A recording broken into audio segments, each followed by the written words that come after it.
So have you ever hit send on an email and just instantly regretted it? Oh, definitely. That sinking feeling. Yeah.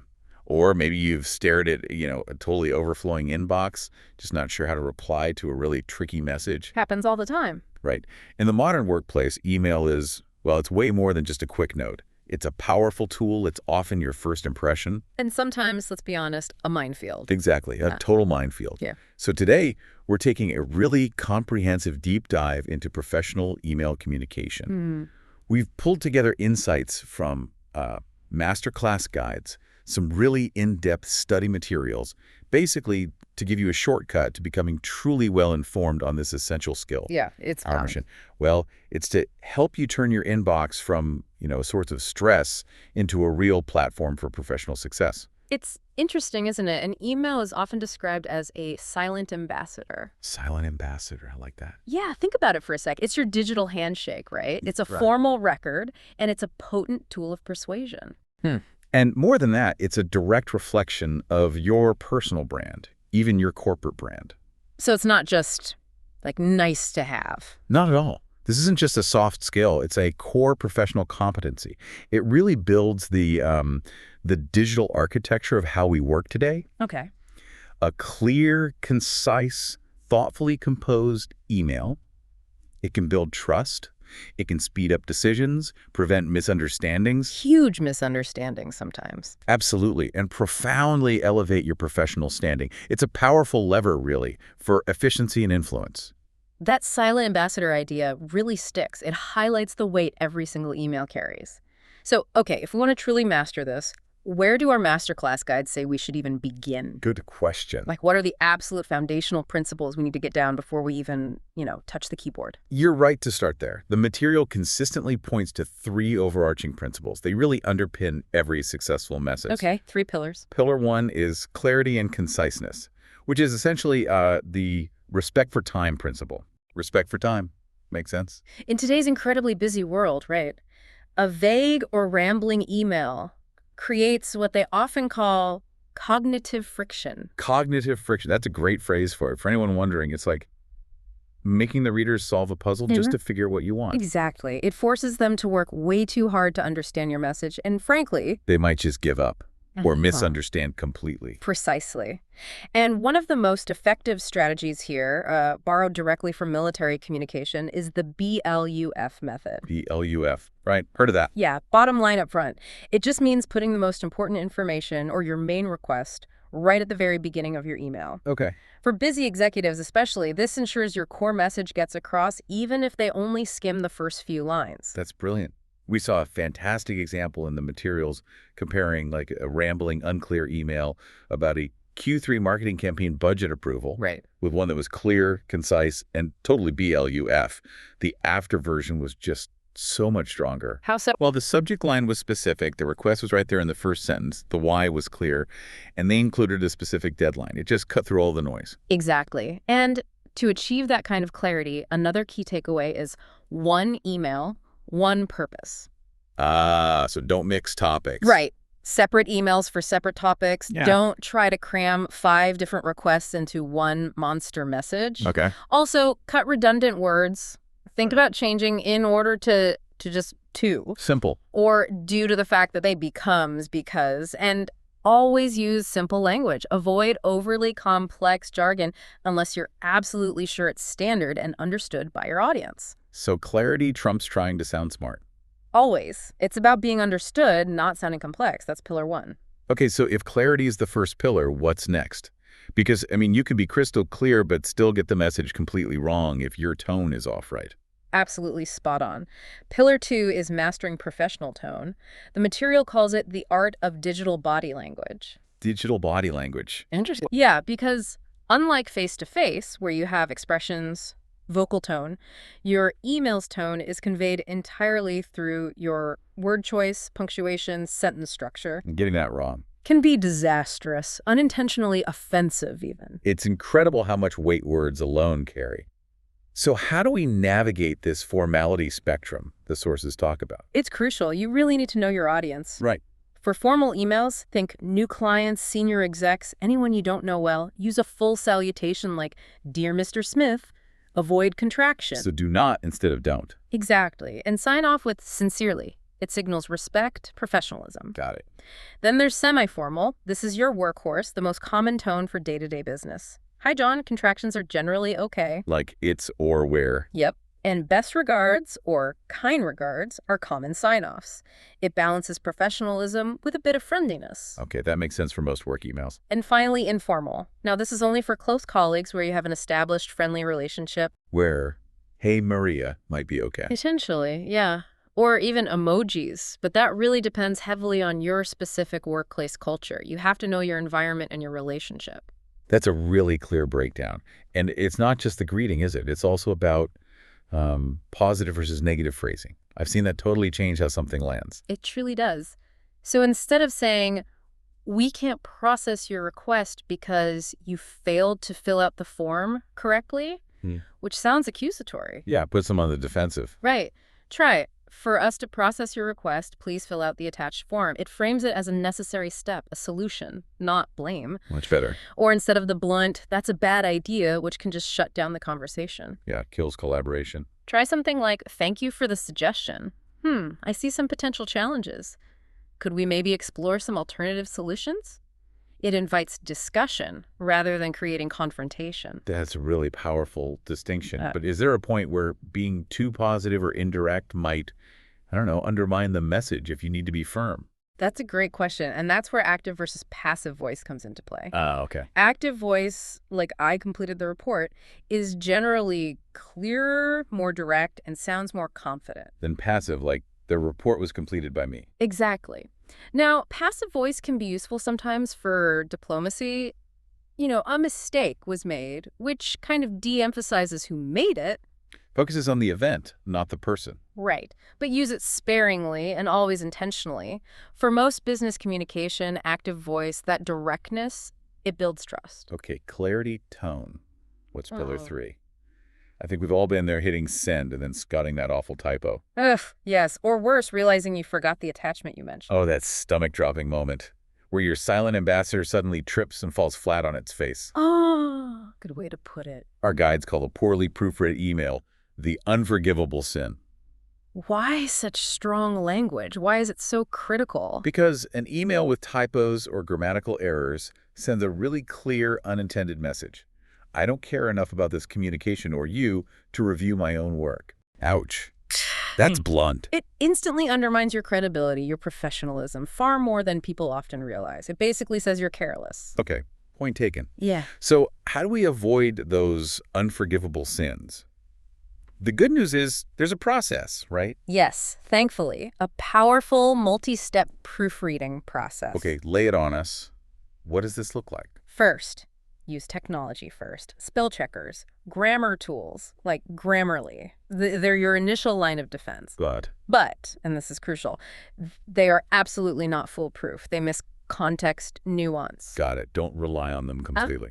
Second, take a break. Seriously, step away from the email for a few minutes. When you come back, you'll see it with fresh eyes and spot errors you totally missed before. Our brains autocorrect when we're too close to it. Good tip. Fresh eyes. Third, and the guides cite this as the single most effective proofreading technique, read it aloud. Read it out loud, really. Yes. It forces you to slow down. You actually hear awkward phrasing, missing words, grammatical errors. Your eyes might just skim over silently. You catch the rhythm or lack thereof. Okay, I'm going to try that. Read it aloud. Fourth, kind of a weird one, but effective. Read it backwards. Backwards, like word by word. Exactly. From the last word to the first. This disconnects the words from their meaning, so you're only focusing on the spelling of individual words. Help spot those sneaky typos. Interesting trick. And finally, step 5, double-check the details. This is so crucial for avoiding costly mistakes. Is the recipient's name spelled correctly? Oh, yeah, that's a big one. Did you actually attach the file you said you attached? We've all done that. Guilty. And critically, are the right people in the to CC, and especially the BCCs? Remember, BCC is vital for large groups to protect privacy stops recipients seeing everyone else's address. Good point about BCC. So it's a simple checklist, but sound incredibly effective if you actually do it. It really is. Okay, so we've got our foundational principles. Clarity, tone, proofreading. Now, how do we actually put these into practice when we're, building an email from scratch? The guides break down every single component, don't they? They do, meticulously. And the first piece, arguably the most important, is the subject line. Right, the gatekeeper. Think of it as your 5-second audition. It's what determines if your email even gets open or if it gets ignored or just deleted. The subject line feels like such a small piece of real estate, but it has such huge importance. What are the absolute must-dos for crafting a great one? Be ultra specific. That's number one. Use keywords, project names, client names, things that help the recipient categorize it. Okay. Indicate urgency sparingly, and only when it's genuinely urgent. Like prefixing with action required, don't cry wolf. Right. Use it carefully. And keep it short. Aim for, say, 5 to 7 words. Remember, long subject lines get cut off, especially on mobile devices. Good point. We saw that example, right? Meeting follow-up versus... Follow-up action items from 1022 Project Alpha meeting. Yeah. Night and day difference. Yeah. Much clearer. Totally. Next up, the salutation, or the greeting. This instantly sets the tone, as we discussed. How do we make sure that Silent Ambassador starts off polite? Yeah. How do we get the greeting right? Match its formality to your relationship and the context. Dear Mr. M is last name. It's formal. Safe default if unsure. Okay. Hi first name is the widely accepted semi-formal norm now in most modern business settings. Probably what you'll use most often. Right. Hi feels pretty standard. For groups, hi team, or hello everyone, are standard and inclusive. But definitely avoid the overly casual and potentially non-inclusive, hey guys. Good call. Yeah. And what if you don't know someone's gender, like an Alex or Sam? Use their full name. Dear Alex Smith. It's respectful and avoids guessing. Always err on the side of formality if unsure. Makes sense. After the greeting, the opening line acts as the bridge into the message, right? What's the best way to open strong? Well, for people you can use relationship-building openers like, hope you're having a productive week, or reference a previous conversation. Okay. However, the material does note that I hope this email finds you well has become, well, a bit cliche. Yeah. Feels a bit generic sometimes. It can. So, when you need to be direct, which is often the case, use purpose-driven openers. I'm writing to request. I'm writing to inquire about. Just confirming. Get straight to the point. DLUF again, essentially. Exactly. Then we get to the body, the real core of the message. How do we ensure readability and impact here? Because a solid wall of text, it just kills the message. Yeah, no one wants to read that. Absolutely not. Structure and readability are everything. Use short paragraphs, ideally focusing on just one idea per paragraph. I'll get up. Leverage lists, bullet points, or numbered lists are fantastic for scannable information like questions or steps. Easy to digest. And use bolding, but sparingly. Use it to emphasize critical details like deadlines, action items, key names. Don't overdo it. Right, not like highlighting the whole thing. And most importantly, provide clear calls to action, CTAs. Right. Never, ever make the reader guess what you want them to do next. Be explicit. Don't make them hunt for the ask. Precisely. The guides show a great comparison, a dense block of text versus the same info beautifully structured with bullet points for specific questions about a proposal.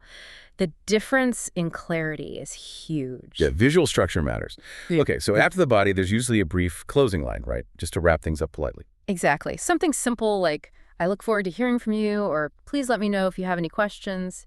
It just signals the end politely. And then the sign-off or valediction. What's the rule there? Again, it should match the overall tone you've established. Best regards is probably the most common, safest, most versatile sign-off in modern business. Can't really go wrong with best regards. Pretty much. Others include sincerely for more formal situations. Kind regards is slightly warmer than best regards, or just best, which is common, quite clipped, often used in faster-paced places. Okay. And finally, your signature. That digital business card. What needs to be there, and what should we definitely leave out? Keep it professional and clean. Include your full name, your title, your company, optionally your phone number, or maybe a LinkedIn profile link. And what to avoid. I've seen some crazy signatures. Oh, yeah. Definitely avoid inspirational quotes. Yes. Avoid clashing colors or hard-to-read fonts. Avoid large image files like complex logos. They can actually get your email flagged as spam. Oh, didn't know that. Good tip. And generally avoid excessive logos or too many social media icons. Keep it concise, professional, easy to read. It's about quick identification, not personal expression. Okay, so we've dissected the email itself, but, theory is one thing, and the real world throws common scenarios at us constantly. What practical frameworks do the guides offer for those situations we face every day? Yeah, this is where the rubber meets the road, right? Like Yeah. the materials provide some really practical frameworks, even template ideas for those common scenarios. Excellent.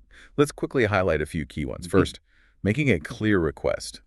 How do we do that effectively without sounding, pushy or demanding? Good question. Start with request or maybe action required Yeah. in the subject line to signal the purpose. Okay. Then state your request clearly upfront. Use BLUF. Provide just enough context, briefly. State a specific deadline, if there is one, and always offer to provide more info if needed. So polite but firm. Got it. Yeah. What about the art of following up without being annoying? That feels like a really fine line to walk. It is. Crucially, the guides say reply in the same thread. Don't start a new email. Keep the context together. You keep the thread. Be polite. Assume they're busy, not ignoring you. Briefly restate the original request just to remind them. And maybe offer a way out, like, are you the right person for this? Or do you need any more information from my end? That's smart. Gives them an easy response. It's about being persistent, not a pest. Exactly. Now, how about the tricky ones? Delivering bad news or disagreeing respectfully? That feels like a potential minefield in itself. Yeah, how do you handle that delicately via email? Use a neutral but clear subject line, first off. Then start with a buffer, a neutral or positive statement to kind of ease into it. Maybe acknowledge their perspective first. Okay, soften the landing. Then deliver the news clearly but diplomatically. Use objective language. And immediately, this is a key pivot to a solution or the next steps. Show you're accountable and committed to a positive path forward. So buffer, deliver clearly, then focus on the solution. Makes sense. And what about when you've made the mistake? How do you write the apology email effectively? Be direct in the subject. Apology regarding issue. Then apologize clearly and sincerely right up front. No excuses, no blaming. Just saying it. Explicitly take responsibility. Use phrases like, this was my error, or I take full responsibility for. Then state exactly what you've done or are doing to fix it. And briefly mention what you'll do to prevent it from happening again. That helps rebuild trust. Authenticity and action. Got it. Okay, lastly, the perfect thank you email. Seems simple, but is there more to it? There is. Don't just say thanks. Be specific about what you're thankful for. Briefly mention why their help was valuable. What was the positive impact? Show them their effort mattered. Exactly. And if it feels appropriate, maybe offer to return the favor someday. A genuine, specific thank you goes a long way in strengthening professional relationships. Really good practical advice there. Now, something that's increasingly crucial in our globalized world, understanding cultural differences in email. What's normal in one place can be seen as rude somewhere else. Yeah. Absolutely critical point. The materials present a primary framework for thinking about this. High context versus low context communication. High context versus low context. Okay, break that down. Sure. Low context cultures think places like the USA, Germany, Australia, Scandinavia, they generally prefer direct, explicit, literal communication. Get straight to the point. Exactly. They value efficiency. BLUF is highly valued. Emails tend to be shorter. Pleasantries are often minimal, and action items are very clearly stated. An example email might be very direct.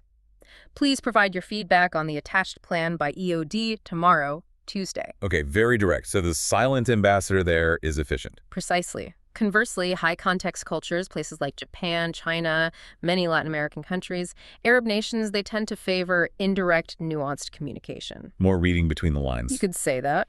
They prioritize relationship building, maintaining harmony, and politeness. Emails are often more formal.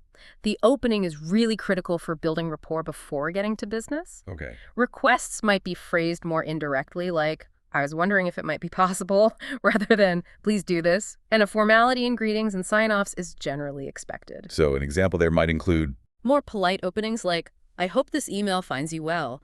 And softer requests like, we would be very grateful to receive any thoughts you might have, perhaps at your earliest convenience.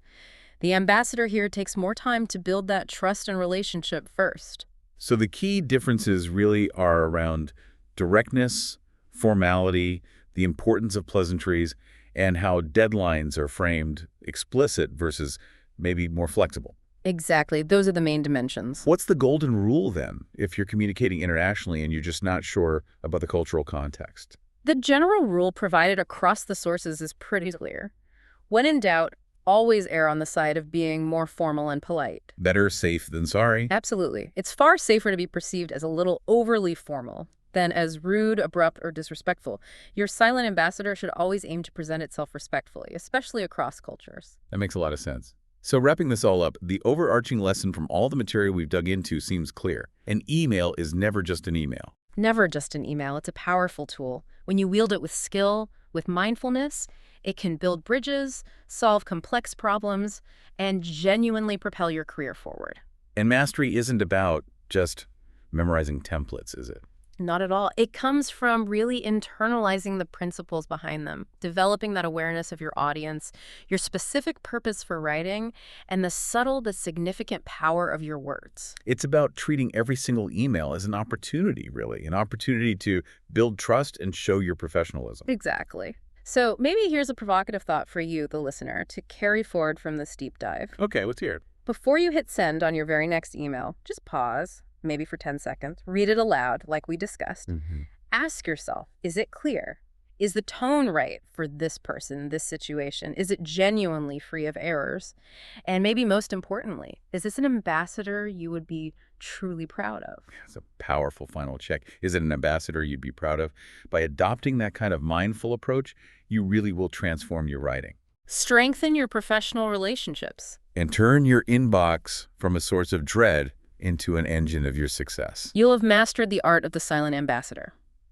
Fantastic. Thanks for joining us for this deep dive.